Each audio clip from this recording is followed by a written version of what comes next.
Bienvenidos a W Ver y Rever. Está con nosotros ya Roberto García Moritán. En el pase lo contábamos. En W dijo el año pasado que el dólar podía llegar a 400, podía llegar. Y bueno, como decía Diego Segman, le hicieron bullying, le hicieron de todo. Finalmente hoy el dólar blue, el único que se puede conseguir, ¿no? Si uno tiene la plata para comprar más de $200, sobrepasó los 300 pesos. Sobrepasó los 300 pesos. En pocas semanas pasó de alrededor de 200 a más de 300. Vamos a hablar de eso con él, obviamente de otras muchas cosas, de lo que le pasó a López Murphy recién. Militantes de la Cámpora no lo dejaron dar clase en la Facultad de Derecho de la UBA, arrogándose justamente un derecho que no tienen. La universidad es pública y no pueden hacer lo que hicieron. Ni un escrache ni bloquearle el acceso a la clase. Eso es fascismo. Son jóvenes que están practicando o ejerciendo una acción fascista. No están los jefes de la Cámpora ahí. Vamos a ver si sacan algún tipo de comunicado. Veamos de vuelta lo que le pasó a López Murphy. Venimos a hacer acá una manifestación pacífica pública. ¿Cómo que pacífica si no dejan entrar al salón? ¿Y respetó el presupuesto educativo en el 2001? ¿Vamos a respetar la libertad académica o no? Yo estoy dispuesto a contestar las preguntas que ustedes quieran. Proponemos que la charla se haga acá, así es visible a los estudiantes que pasan y no que se escondan en el No, salón. si no me voy a esconder, ¿usted me vio esconderme alguna vez? Sí, desde que desde el 2001 se está escondiendo. Ahora No es verdad, no es verdad. Viajo todos los días. Mire, viajo todos los días en colectivo como no lo hace jamás ninguno de los días.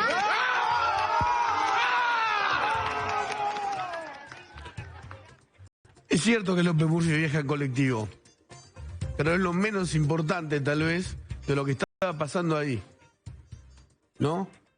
No se puede hacer eso que estaban haciendo esos chicos, insisto, jóvenes a los que convencieron o se convencieron que hacer fascismo, escrachar, son estudiantes, o se supone que son estudiantes.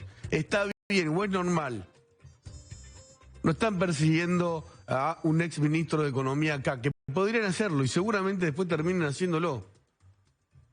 Es López Murphy que, efectivamente, como también decía Diego Segman, fue coherente siempre con lo que dijo. Y se bancó, y me consta además, que siempre se bancó a responder las preguntas sobre el ajuste que él propuso hacer en el 2001. El ajuste no se hizo y el país voló por el aire. Yo no estoy diciendo que tal vez era lo correcto, pero en ese momento él propuso hacer ese ajuste, que era el mismo que hizo Néstor Kirchner, que tomó como primera medida siendo gobernador de Santa Cruz en el 91. Está el decreto en internet. Cuando él asume como gobernador y ve que no hay plata, justamente hace un ajuste de recortar entre el 15 y el 13% a todos los jubilados, a todos los estatales, a los maestros de Santa Cruz, y lo hizo. Y ese decreto está firmado por él, por Zanini, por Ricardo Jaime. En ese momento era ministro de Educación. No puede pasar lo que le pasó a López Murphy en la Universidad de Buenos Aires, en ningún lado. Hay un pequeño grupo, estos son de la Cámpora, estos minifascistas o jóvenes fascistas. Veremos si la Cámpora saca una especie de comunicado de rechazo, ¿no? Porque esto es antidemocrático. Viene pasando que hay un grupo, ¿no?, de gente que está dedicada a escrachar a cualquier tipo de político, sea oficialista u opositor. Le pasó a Ferraresi, le pasó también a De Loredo. Y eso es grave y es severo. Y si el Estado o el gobierno no se ocupa, va a escalar, porque hay mucha bronca en la calle. López Murphy dejó de ser ministro además fue muy breve lapso, en el 2001. Esos chicos quizás ni habían nacido, o acababan de nacer, o dejaron los pañales, o todavía se hacían caca encima. O decía así. En el 2001 gobernó Néstor Kirchner, Cristina Kirchner 2 veces, después Macri, y ahora van 2 años y pico de gobierno de vuelta del poder K. Estaban hablando de si respetó o no el presupuesto educativo del 2001. Y este año hay presupuesto educativo, no hay presupuesto este año. Porque el kirchnerismo con Máximo enojado. A los gritos no dejó que se vote en el Congreso de la Nación.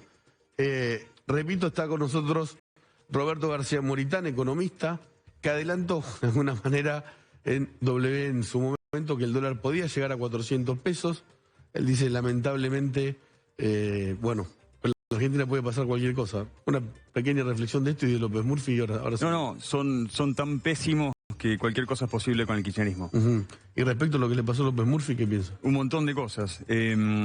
Por lo pronto, no hay nada más violento que limiten tu libertad, ¿no? Estaban ejerciendo un acto muy violento. Segunda reflexión, los que se esconden en el aula son los chicos que van al aula porque quieren comer. Nosotros pensamos un modelo de país donde la gente al aula va a educarse, no a esconderse. Y tercer punto, lo quieren escrachar a Ricardo, pero fíjate cómo es cuando uno tiene el valor, como tiene Ricardo López Murphy, la valentía de enfrentarlos, como los que quedan escrachados son ellos. ¿No? Esta es la grieta de la Argentina. Es un modelo de coherencia y de verdad y de razón contra un modelo violento, autoritario, fascista y negador de la realidad.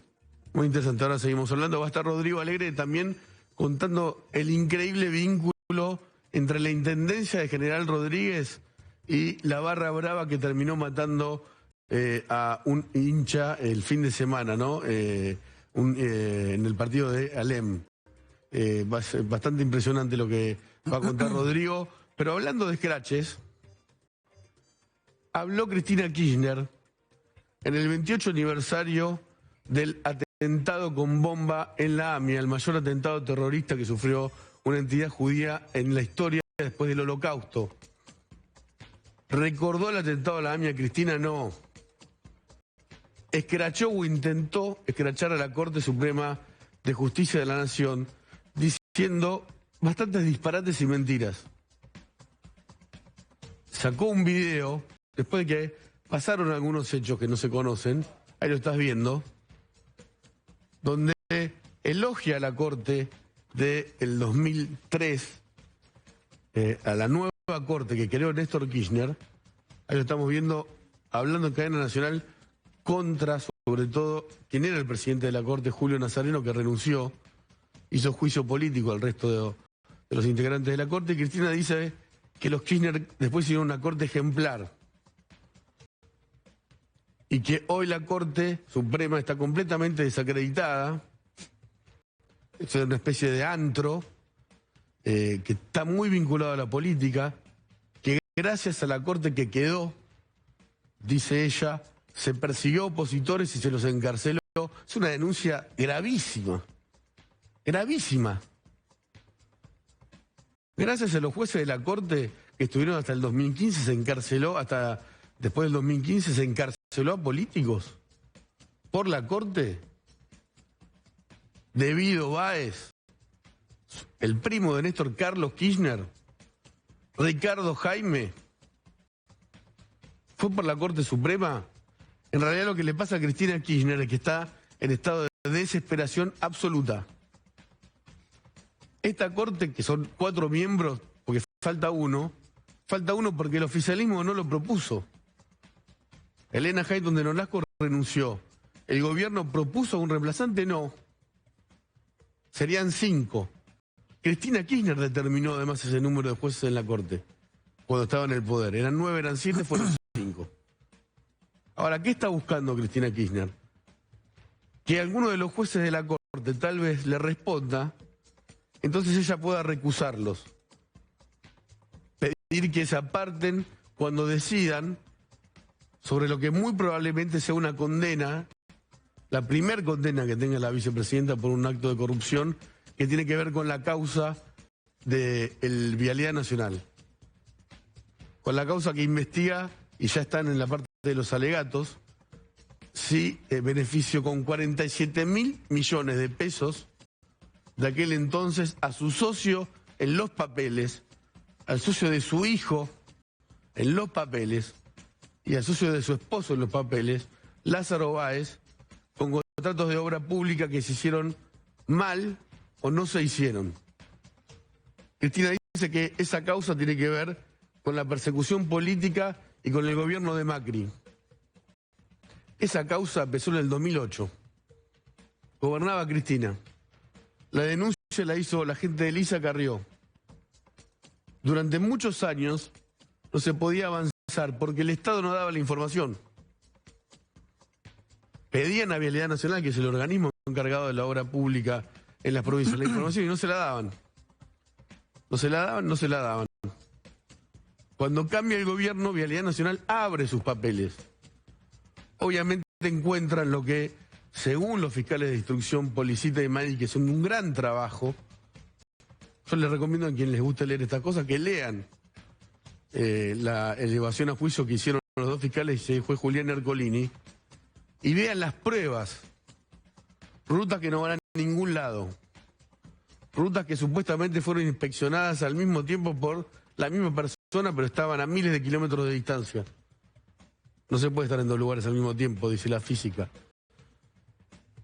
Rutas que se licitaron así. Baez competía contra Baez. ¿Quién ganaba? Baez.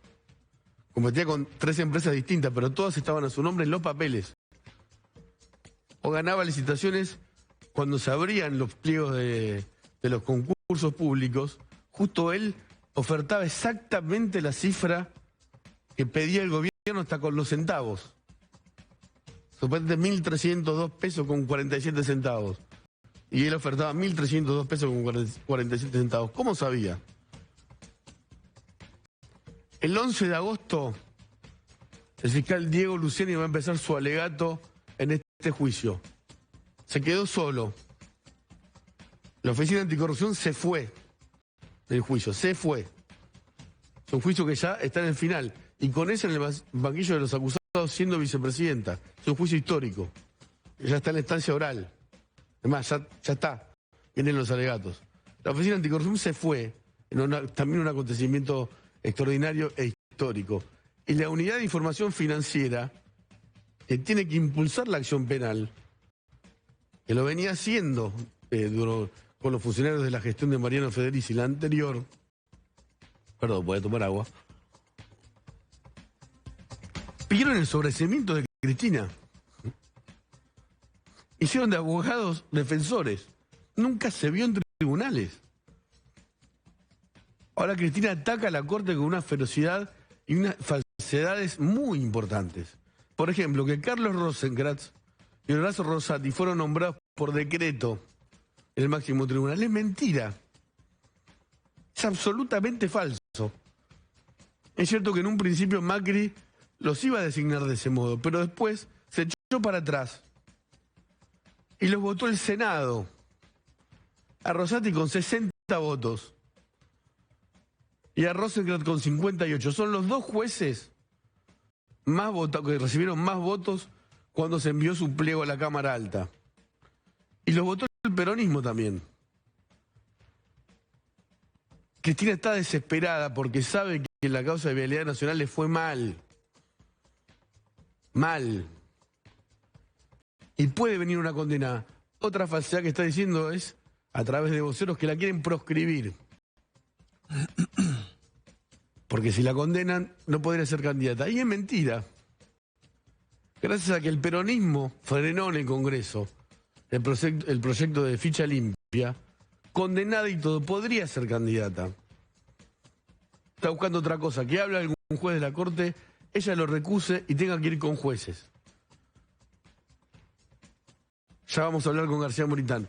Es la misma persona, y acordátelo siempre, que en Santa Cruz tiene una corte absolutamente adicta, que acaba de permitir que uno de sus abogados, Bersanelli, sea postulante a la Cámara Federal de Comodoro Rivadavia, o de Luis Piedrabuena, y es la señora que permitió y permite que su sobrina, la prima de Máximo, Natalia Mercado, sea la fiscal de Calafate.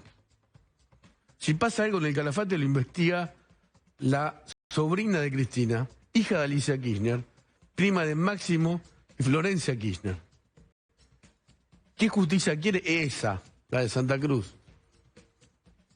No la de acá. Hoy volvió a tuitear, dijo, me olvide de esto. Que a estos dos jueces les propuso Pepín Rodríguez Simón, que está prófugo en Uruguay. Bueno, hay muchos de los jueces de la Corte anterior que los puso Zanini, que estuvo preso ahí. Los jueces hablan por sus fallos.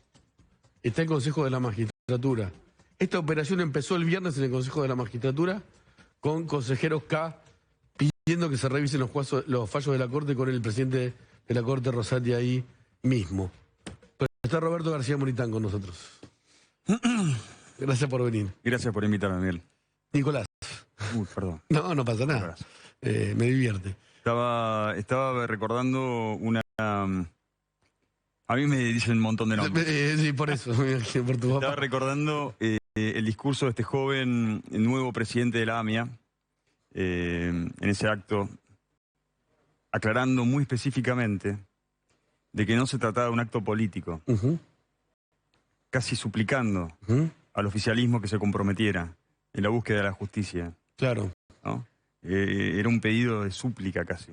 Y mirá que había muchos dirigentes opositores, y sin embargo, lo que dijo es: no politicemos esto, por favor. Necesitamos justicia en este caso. Es una de las causas emblemáticas, obviamente, de la historia del derecho, que está impune, la AMIA, igual que el asesinato, según la justicia, de Alberto Nisman, ¿no? De esas causas, obviamente, el oficialismo no habla. Vos recién hablabas de Roberto. Puedes decirme como quieras. No, es un chiste. Me encanta que me confundan con mi viejo. Yo tengo la suerte de llamarme igual que mi padre, e igual que mi abuelo, con lo cual por ahí mi hijo tiene un nombre más lindo, pero no zafa por ahí. No, está todo bien. Hablaba como de dos modelos de país, ¿no? Respecto a lo que le pasó a López Murphy y lo que piensan ustedes. A ver, ¿puedes profundizar un poco? Sí, antes puedo decir algo que... Sí. Por supuesto, lo negativo hay que resaltarlo, ¿no? Esos son ellos. Esos son ellos. Esta línea es vertical. Vos pedías un comunicado de la Cámpora, ahora no hace falta. No va a haber. El mandato, sabés de dónde viene y cómo son. No hay misterios. Sí. Ahora, lo que quiero destacar y que me llena de orgullo, porque realmente creo que hay un valor que reivindica todo lo que creo, es la valentía de Ricardo. ¿No? Tuvo la templanza de no enojarse, ¿no? Pero ir, encarar, dialogar, exponerlos, parece que esos son los símbolos que a mí me llenan de orgullo, porque no es solamente lo que dice, sino también lo que hace y la razón por la cual yo estoy muy, muy representado en Republicanos Unidos. Hay que tener cuidado con estas cosas, ¿no? Con esto y con lo que dijo Cristina de la Corte. La Corte tiene causas muy complejas, sacó condenas ahora de narcotraficantes, de un montón de delincuentes realmente peligrosos, y que Cristina Kirchner habla así del máximo tribunal. Puede habilitar un montón de caminos. No digo que alguien vaya a tomar una acción directa violenta contra un juez de la Corte, pero hasta un abogado cotizado de un narcotraficante podría decir: la vicepresidenta está diciendo que esta Corte es un desastre, que no trate el tema de mi cliente, ¿no? Son cosas que pueden pasar, ¿no? Nicolás, yo estuve anoche en Rosario. Sí. Reunión con empresarios. ¿Sabes lo que me dijeron? Sí. Me llaman por teléfono para pedirme plata, por seguridad. Los narcos. Los narcos, en Rosario, como la mafia italiana. Claro, exactamente, es lo mismo, la mafia. Que de repente hay zonas donde no pueden abrir, porque saben que existe la posibilidad que pasen y te tiroteen. Me está atacando una mosca. Porque me dijiste Miguel. No, mentira. Me lo mandaste vos. No. ¿Vos te das cuenta de lo que están viviendo los rosarinos en este momento? La Chicago Argentina, la Chicago de Al Capone. Una reunión con 20 pymes, comerciantes, gente que quiere laburar, que da empleo, que invirtió sus ahorros, que está haciendo un esfuerzo sobrehumano para salir adelante. Tiene que, además de lidiar con los impuestos que paga, con los juicios laborales, con las complicaciones burocráticas, todo el entramado de leyes que hacen tu vida imposible, tenés que convivir con la inseguridad y los narcos. No podés dejar nada, que sabés que en un momento... Hablaban de que ahora en los restaurantes hay una función nueva en Rosario. A ver. Es advertirte que si estás cerca del cerco o de la puerta, no hables con tu celular. ¿Por qué? ¿Pueden o robártelo? O lo sacan. Sí, o pueden ametrallar también, pasó, ¿no? No se puede vivir más así. O sea, podemos hacer restricciones económicas, ajustar el cinturón, trabajar el doble. Muchos trabajamos el doble, triple, cuando el momento te lo demanda. Pero... sin saber si tu hijo va a volver, sin poder tener la garantía de que vas a volver a tu casa con lo que tenés puesto. O dar clase, ¿no? O dar clase en un aula. Sí. Donde estos tipos se adueñan de lo público, que creen que son dueños de verdad. y después te tratan de violento, después te tratan de facho. Ellos son los fachos. Sí. A vos te hicieron bullying por decir esto. Mirá, A ver. veámoslo. Hizo declaraciones, ayer entiendo que es la primera entrevista que da en televisión, gracias, hablando de un dólar de 400 pesos después de las elecciones. ¿Qué pensás? El economista es usted, yo no entiendo. No, obviamente exageré un poco, pero lo que quería, por sobre todo, era poner en debate dos temas que me parecen súper importantes. El primero es el plan urnas.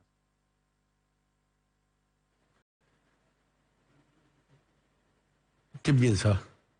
Lamento que habré dicho, exageré, lo lamento mucho. Y lamento mucho más lo que estamos viviendo los argentinos. ¿Por qué lamenta que haber dicho que exageró? Porque me sentí afectado por todo lo que estaba pasando en mi entorno. Estaba aprendiendo lo que significaba por ahí a veces decir cosas Es muy interesante. que tienen consecuencias. Estaba aprendiendo, ¿no? Vos lo dijiste muy claro. Ir contra la corriente. Era mi primera aparición en los medios y mucho más hablando de política. Tiene como una carga adicional porque está siendo mucho más juzgado.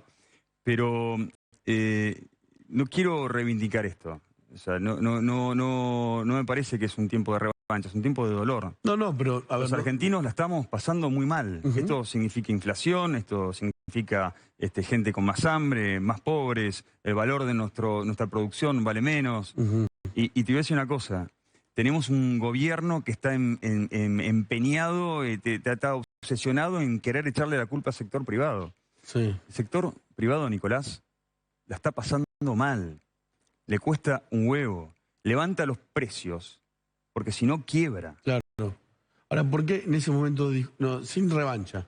Porque por algo, o dijiste, Tutino.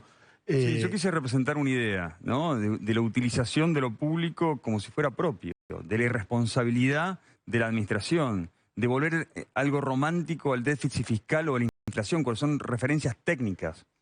Gracias a Dios, la sociedad argentina, que siempre estuvo muy politizada, ahora empieza a entender de economía. Son unos burros. Los kirchneristas son unos burros. Porque ya ni siquiera saben mentir, te tienen que patotear, no les queda otra. Pero ¿cuáles eran las razones técnicas que vos veías que podían llevar al dólar? Lamentablemente el camino... Ricardo me dijo que iban a duplicar la base monetaria en el 21 y le iban a duplicar en el 22. Para mí era un tema de aritmética. Era muy simple, estaban 180 mangos en ese momento. No tienen credibilidad política, no tienen credibilidad económica, el mundo lo mira de reojo, no cumplen nada de lo que hacen, siguen utilizando los fondos públicos como propios, financiaron toda la campaña con impuestos. ¿Qué otro camino había? Sí. Más tarde vamos a hablar del PAMI y una denuncia que hicimos en PPT y las repercusiones, ¿no?, que eso tiene. También está Rodrigo Alegre para contar la vinculación política de la barra brava de un club del ascenso con una intendencia. Voy con Rodrigo Alegre y volvemos, Roberto. Sí. ¿Qué haces, Rodrigo? ¿Qué haces, Nico? ¿Cómo andas? ¿Bien? Me dijeron que camine lento hasta acá. Está bien. ¿Dice bien? Yo siempre te voy a estar esperando. Gracias. A ver, contanos. A ver, esto es así. Hace un par de días atrás conocimos todos que un joven de 18 años terminó muerto por un enfrentamiento, directamente por una balacera de Barra Bravas del Club Alem, cuando se disputaba el clásico Alem y Luján. Bueno, lo que vas a ver ahora, hay 5 prófugos. Esto es una información de las últimas horas. Hay 5 prófugos. 2 de ellos son de apellido González. Ariel González y Carlos González. Ariel González es empleado, y escucha bien y lo vas a ver ahora en el informe, es empleado, o era hasta que se conoció el caso, de la Municipalidad de General Rodríguez. El auto de Ariel González, un Peugeot 208 de color blanco, fue el que utilizaron para dispararle a los hinchas de Luján. Está prófugo de la justicia y fue hasta hace 10 días director de transporte de la municipalidad. Director de transporte. De la Municipalidad de General Rodríguez. El intendente es un intendente del Frente de Todos. Se llama Mauro García y estuvo dentro de la planta municipal hasta hace poquitos días. En diciembre del 2021 fue director de transporte de la municipalidad. Lo nombraron, pero previamente estuvo en otro cargo. Si querés, cuando volvemos y vemos el informe, te hablo un chiquitito de la mamá, que también es funcionaria municipal. Veamos el informe, a ver.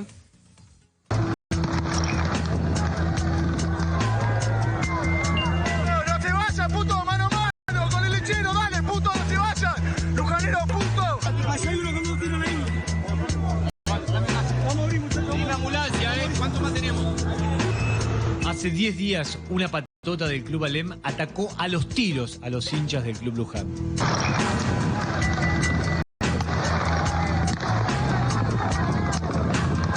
Joaquín Coronel, de 18 años, terminó muerto por un tiro en el abdomen. 6 personas más quedaron internadas por balazos. Del ataque participaron 3 autos.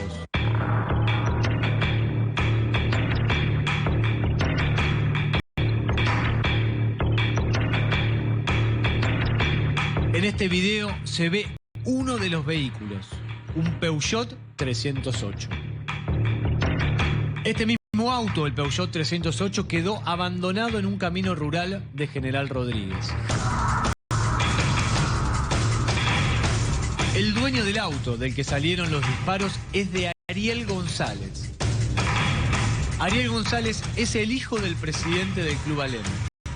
Acá lo ves en la foto, padre, hijo y el intendente kirchnerista de General Rodríguez, Mauro García. Gracias. Sí. Estaré con el número.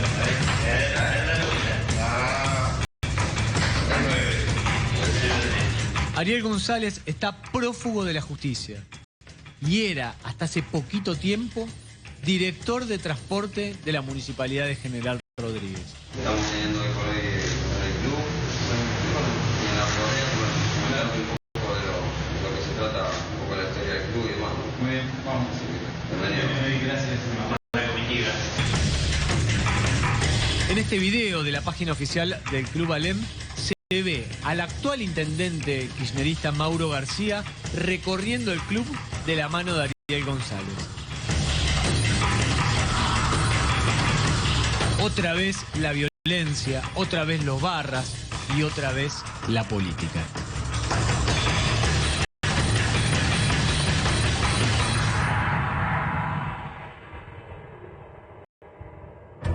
¿Hizo declaraciones el intendente? Sacó un comunicado, Nico, diciendo que rechazaba la agresión y la violencia y que había dispuesto la separación del cargo de Ariel González. Ariel González se dictó la captura nacional e internacional. Mariano González, su hermano, también está prófugo de la justicia. Director de transporte de la municipalidad. Sí, y el auto es el que se utiliza. El auto se utilizó para un crimen. O sea, su auto particular se utilizó para un crimen. Mariano y Ariel están prófugos de la justicia. Ariel, hasta hace pocos días, era funcionario de la Municipalidad General Rodríguez, nombrado por Mauro García, intendente del Frente de Todos de General Rodríguez, y el padre es Carlos. Acá está, mirá. Y el padre es Carlos González, que es el presidente del club y que también a todos los mencionan como barra brava del Club Alem. Este es el decreto de diciembre del 2021, tiene la firma de Mauro García cuando lo nombran director de transporte a Ariel Carlos González. Director de transporte. Director de transporte.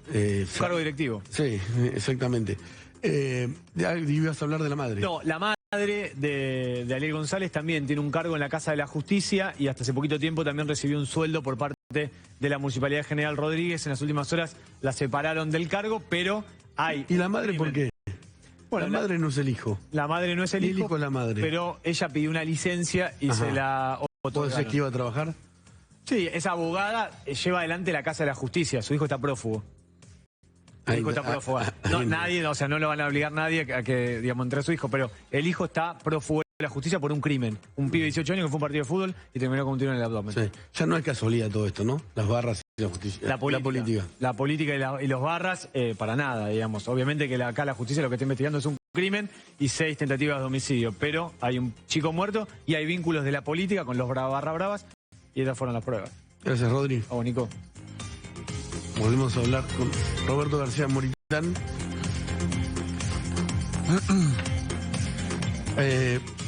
A ver, aquel pronóstico estaba bien, o más o menos estaba encaminado. Si, ¿Puedo meterme en ese tema también? Sí, por supuesto. El tema de la violencia. Sí. Yo hace unas semanas me metí en el medio de un acampado piquetero. Sí. Básicamente porque lo que quería confirmar era quiénes eran los violentos. Me metí por 2 razones principalmente. Primero, quería hablar con las personas para ver si les generaba una diferencia si sus planes los administra las agrupaciones sociales o un intendente, le da lo mismo, necesitaba plata. Lo segundo que quería saber era si iban ahí porque querían o contra su voluntad. Fuiste muy atacado. Van contra su voluntad. Pero ¿sabes lo que descubrí ahí, Nicolás? Ellos no son, los que están ahí, los piqueteros, los que nosotros conocemos los piqueteros, no son violentos. La gente que está ahí no es violenta. Y no, si no estaría todo estallado, digamos, ¿no? Los violentos son los que administran a esas personas y las esclavizan y las desfilan por la 9 de julio. Los violentos, estos delincuentes, que andan matando gente y la lleva con látigo de un lado para otro y hacen negocio con el dolor y el sufrimiento de las personas, ellos son los verdaderos piqueteros. No la está gente. Muy en el poder, ¿no? Pero fíjate cómo es, cuando vos empezás a entender, sí, está muy en el poder, pero cuando empezás a entender que la gente que está pasándola mal no es violenta, que los violentos son pocos, es donde entendés que el único camino es el camino del orden, de reivindicar el orden, de devolverle la fuerza política a las fuerzas de seguridad. Ahí te dirían, estás pidiendo represión. No estoy pidiendo represión. Estoy pidiendo que se haga justicia. No, perdón. Vamos porque ahí está el tema central que tenemos que empezar a discutir. No estamos pidiendo represión. No estamos pidiendo más violencia. Estamos pidiendo justicia. Que los delincuentes vayan presos.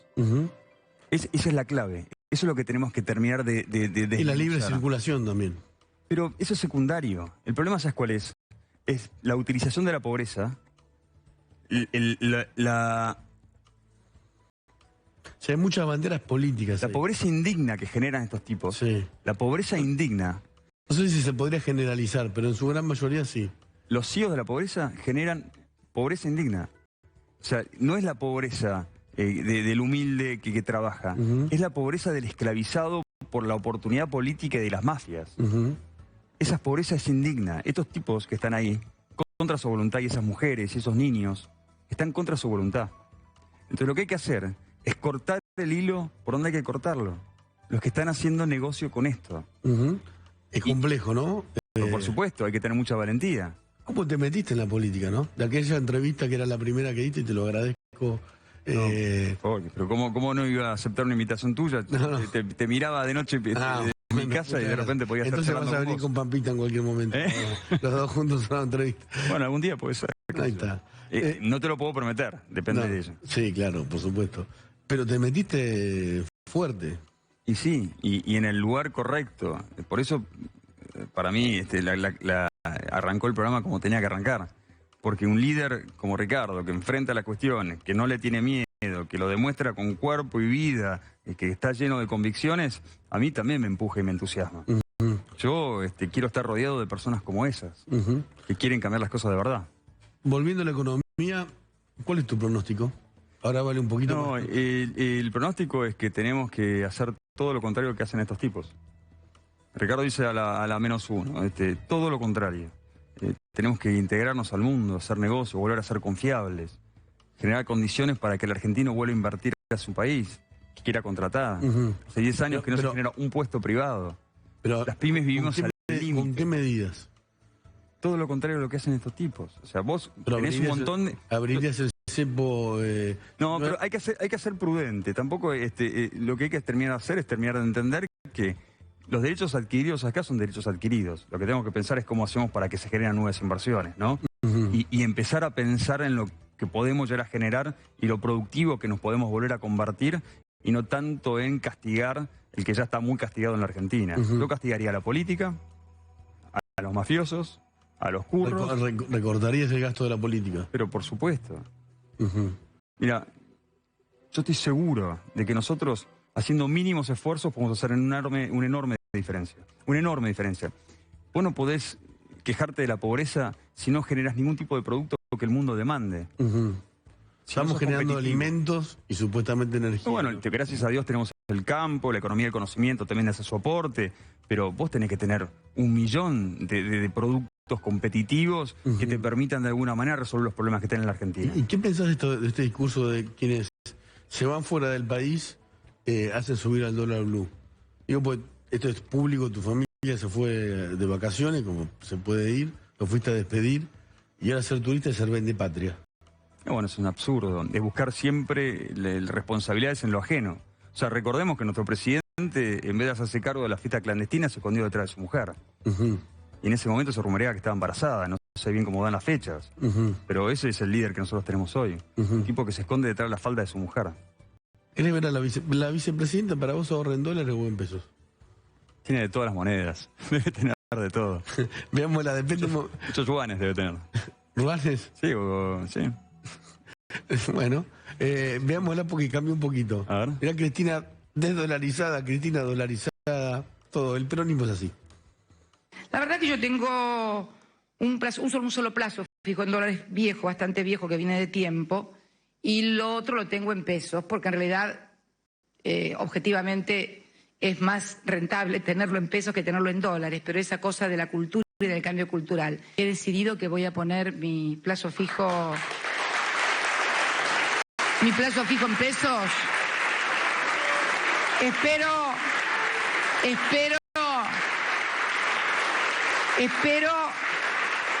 Espero que usted también cumpla la palabra y ponga los suyos en pesos también. Y de paso dirigirme a todos amigos, compañeros y funcionarios que tengan algunos dolarcillos en plazo fijo. ¿Usted Moreno no? Bueno, que lo pongan. Bueno, me parece, vos Fernández, me parece que estás primero de fila con bonete además. Vos primero de fila con bonete. Primero de fila con bonete. ¿Por qué dolaricé? Y porque la verdad que no sé qué va a hacer esta gente con la economía. Yo quiero ser absolutamente sincera. A mí me agarró el plan Bonex y me agarró el corralito. Y Sturzenegger es el que estaba en el corralito. Y yo no sé qué es lo que van a hacer, porque realmente no se los ve con mucha orientación económica. Y entonces yo no sé si mañana no se levantan con una decisión X y entonces quedamos, como ya perdí por la decisión que yo tomé, pero no por la política de nuestro gobierno, sino por la política de devaluación. Política que realmente perdieron todos los argentinos y por ahí mucho más, porque perdieron laburo, perdieron poder adquisitivo, perdieron calidad de vida, perdieron un montón de cosas. Para cuando conviene ir para acá, va para acá, cuando conviene ir para el otro lado, va para el otro lado. Cuando Macri asumió, efectivamente, Cristina dolarizó los ahorros y lo que los millones, decenas de millones de dólares que heredó su familia e hizo su familia junto a Néstor Kirchner y Lázaro Báez, entre otros empresarios como Cristóbal López. Ahí la información que tiene la UIF en su momento fue que empezaron a sacar la plata y cambiarla de cuenta a cuenta para tratar de esconder el origen, que son los hoteles K y la inmobiliaria fantasma, que no podía justificar de ninguna manera, ¿no?, esa plata. Y por eso después aparece una caja de seguridad con 6 millones de dólares de Florencia Kirchner. 6 millones de dólares. Ahora, si vos la escuchás en aquel momento, ¿qué vas a hacer? ¿Te vas a especificar o te vas a dolarizar? Es la misma persona, la que dijo, voy a especificar, me voy a dolarizar. Tiene todo dolarizado. Ahora la vicepresidenta, y además, en su momento, los plazos fijos del Banco de Santa Cruz le daban un interés que no le daba a ningún otro ciudadano. Roberto. Integridad intelectual cero. Cero. Son los grandes fugadores, Nicolás, ¿qué te decir? Los grandes fugadores de capitales de la Argentina. ¿No es al revés? ¿No es la oposición? No, todo lo que ellos te dicen que vos sos es al revés. Son ellos los odiadores, los violentos, los corruptos. Expliqué lo de fugadores, a ver por qué son los... Pero los fondos de Santa Cruz, ¿no es una gran pregunta? ¿Todavía nos hacemos los argentinos? ¿Dónde está esa plata? No, yo publiqué los documentos. ¿Dónde está? El Morgan Stanley, al UBS, al Credit Suisse, fueron pasando por diferentes bancos. Está la documentación y las comisiones que dejaron, ¿no? Se fueron afuera. Fíjate que armó una red política en torno a la defensa y a la impunidad de Cristina. O sea, acá no hay más dudas, ¿no? Han convertido a ellos, porque les funciona y les es conveniente en la Argentina, en el país del descontrol. Sí. El descontrol significa que dejamos que ganen los malos. Donde no hay mecanismos de control, donde no te rinden cuentas, donde te adoctrinan por donde vos vayas, escuelas, universidades, trabajo, televisión, medios de comunicación, películas, arte, donde están todo el tiempo haciendo... Seguimos con Roberto García Moritán, picante, decía yo, porque está mucho más afilado, ¿no? Que hace un año, o alrededor de un año, cuando entraste, digamos, en la política. ¿Estás arrepentido, no? ¿Hay más barro? ¿Es peor de lo que imaginabas? Estoy más comprometido que nunca, te juro. Estoy muy, muy convencido de lo que viene a ser la política. Tengo un equipo fantástico, estoy rodeado de un montón de líderes que me acompañan en esta cruzada, muy valientes, como María Eugenia Talerico, Yamil Santoro, Franco Rinaldi, Fausto Potorno, bueno, podría nombrar Lacha Lázari y Ricardo López Murphy por sobre todo en este partido que es Republicanos Unidos, que toda gente que va al frente. No le tenemos miedo de estar en la línea de fuego. Está bueno. Hablamos, ¿no?, de las empresas del Estado y cómo se administran mal según tu visión y según tus números. Tenemos un breve informe del PAMI. Habíamos contado cómo en el PAMI de Hurlingham, cuyo además el subinterventor del PAMI, Martín Rodríguez, es de esa localidad, había posibles irregularidades con centros de jubilados. Mira ahora este video, porque después de hacer la nota nos llegó un montón de información y de imágenes. Mira cómo se queja, es la verdad muy triste verlo, un jubilado que está en el PAMI, lo que se llama el Hospitalito de Hurlingham. Mirá. Llamamos a nuestro centro de referencia de salud municipal el Hospitalito. Es como que quedó, es como una gran sala de primeros auxilios que tiene algunas cosas un poco más grandes, pero le seguimos llamando el Hospitalito. Tenemos prácticamente la guardia en donde van nuestros vecinos y están de 3 a 4 horas con muchísimo malestar, están todos hacinados, no hay alcohol, ya la gente ya no usa, alcohol, no hay barbijos, entonces esperamos y esperan más de 4 horas que alguien los atienda.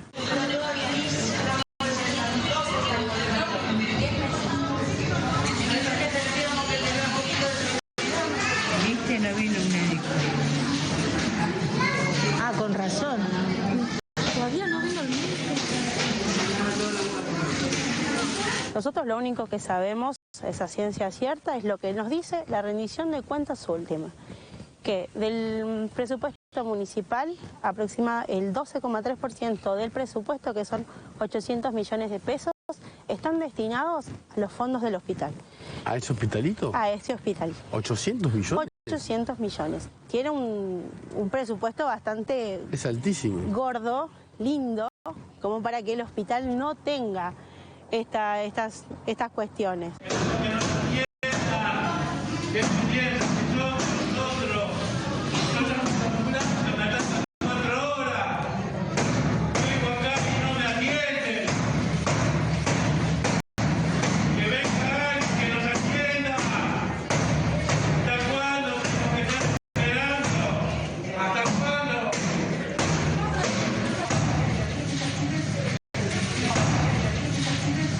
Los videos que andan circulando son moneda corriente. Bueno, esta vez el señor ya se hinchó, sí, se sobrepasó de la espera y que no lo atiendan. Muchas veces la gente se termina yendo, cansada de esperar, defraudada, porque eso es lo que sentimos. En el PAMI de Hurlingham se vacunó con carteles y fotos y proselitismo de Martín Rodríguez. Exactamente.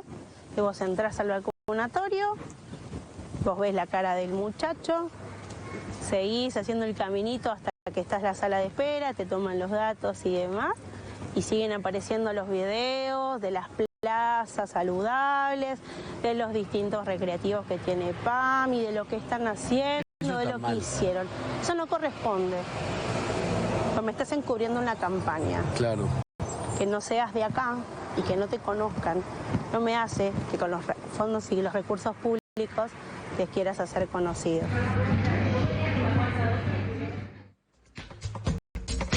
Da mucha tristeza, ¿no? Ese señor, miren, ¿por qué un jubilado tiene que hacer eso en la Argentina?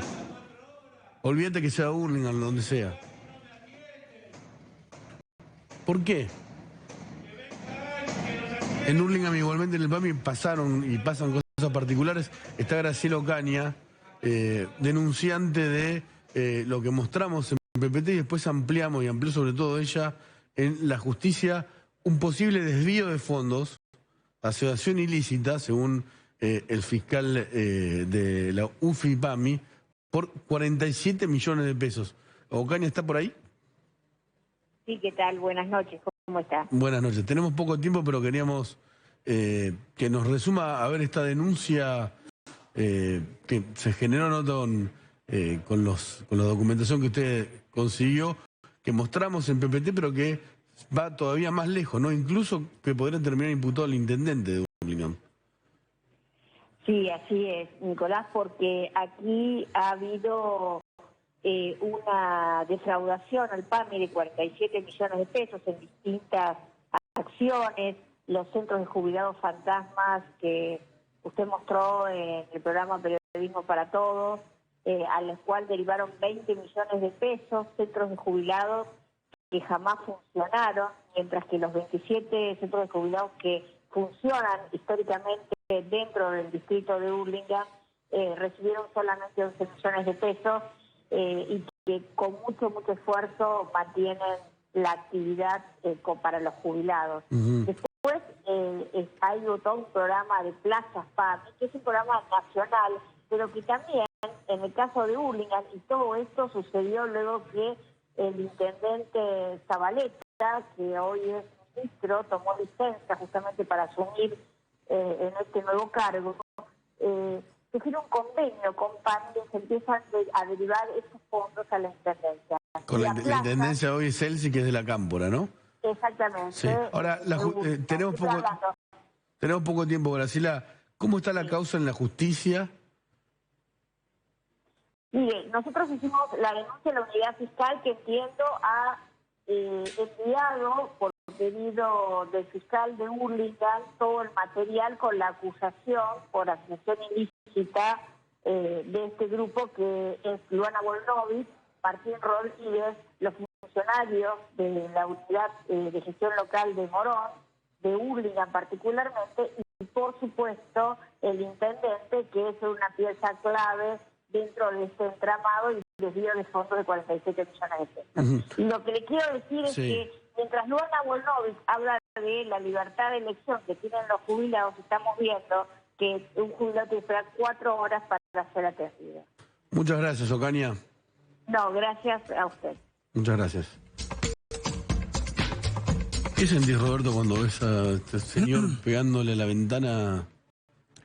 Dos cosas principalmente. Nada de lo que salga de ninguna intendencia nunca sale del bolsillo del intendente. O sea, no es el intendente el que está siendo generoso, somos los contribuyentes. Sí. Segundo tema. Esto es lo que pasa cuando usan los fondos destinados a algo a otra cosa. La concejal Sosa decía que el hospital, se llama el Hospitalito, tiene un presupuesto de 800 millones de pesos anuales. ¿Es mucho, es poco? Mira, yo no conozco el caso en particular, sería muy irresponsable responderte. Lo que sí te puedo decir es que hay un manejo de los fondos públicos con enorme irresponsabilidad. Y con Marina Quienas presentamos un proyecto justamente que alinea un poco los incentivos a la administración de los recursos. Cuando te obligan a usar un recurso para algo destinado, pero no hace falta que lo des porque nadie te hace pagar el costo político, lo destinas a otra cosa. Nuestro proyecto intenta un poco poner orden entre jurisdicciones, además es reglamentar algo que está en la Constitución de la ciudad, del artículo 20, y se comunicó muy mal. No es para que lo pague la gente, sino para que haya orden fiscal entre jurisdicciones, para que no pasen estas cosas, para que no se puedan administrar los fondos públicos, afanar la guita, usarla para hacer política o lo que hagan con ella, y lo destinen realmente para la gente que lo necesita. Nos quedan 30 segundos. ¿Cuál es su pronóstico de la economía si la sigue manejando esta gente? Yo creo que, Nicolás, tenemos que empezar a pensar en positivo porque lo que viene va a ser muy difícil. Nosotros tenemos que trabajar sobre nuestro plan, nuestro programa y todo lo que vamos a hacer. Pero esta gestión... ¿Qué querés que te diga? ¿Que es el peor gobierno de la historia? No. ¿Qué puede pasar? Hay mucha gente que esperando entender qué es lo que va a pasar. Es el peor gobierno de la historia, que además tiene un nivel de mezquindad tan absoluto que lo único que hace es generar conflictos entre dos agrupaciones que solo desean, en un caso, la impunidad de uno y en el otro la supervivencia del otro. Es una cosa frenética y muy triste que estamos viendo todos los argentinos. Si no cambian, vamos a estar peor. No quiero ser alarmista, pero... No queda otro camino que cambiar. No queda otro camino. Es más, yo le recomendaría a Cristina, con mucha convicción, que haga un giro hacia la derecha, porque así nos la vamos a llevar puesta. ¿Un giro hacia la derecha? Sí, definitivamente. ¿Qué significa, verdad? Un guiño al mercado, que genere un poco de tranquilidad. Empezamos el programa, o terminamos el programa como empezó, perdón, con este scratch fascista Ricardo López Murphy en la Universidad de Buenos Aires. Escúchalo. Pacífica, pública. ¿Cómo que pacífica si no dejan entrar al salón? ¿Y respetó el presupuesto educativo en el 2001? ¿Está académica o no? Yo estoy dispuesto a contestar las preguntas que usted quiera. Proponemos que la charla se haga acá, así es visible a los estudiantes que pasan y no que se escondan en el salón. Si no me voy a esconder, ¿usted me voy a esconderme alguna vez? Sí, desde que desde el 2001 se está escondiendo. Ahora No es verdad. Viajo todos los días. Mire, viajo todos los días en colectivo como no lo hace jamás ninguno de los días.